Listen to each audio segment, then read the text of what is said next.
After receiving your license file, your cloud license file, we will just install it through the Bocad admin. So just launch the Bocad admin and use the option Setup Cloud License. And you will just pick up the file from where you placed it. Here it's on the desktop. You just have to indicate the folder, select folder, just apply that. And you'll get a little window asking you which license file you want to choose. Do you want to install it? Yes.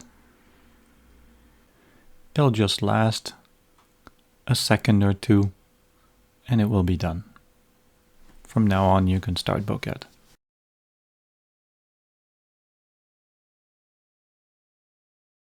Now if you come up with this error message saying that the license file could not be found, it's simply because there might be some IT restrictions on your computer. So we'll just manually install the file. Just go to your user profile, app data, Bocad license, and open up the zip and take the ini file that's in there.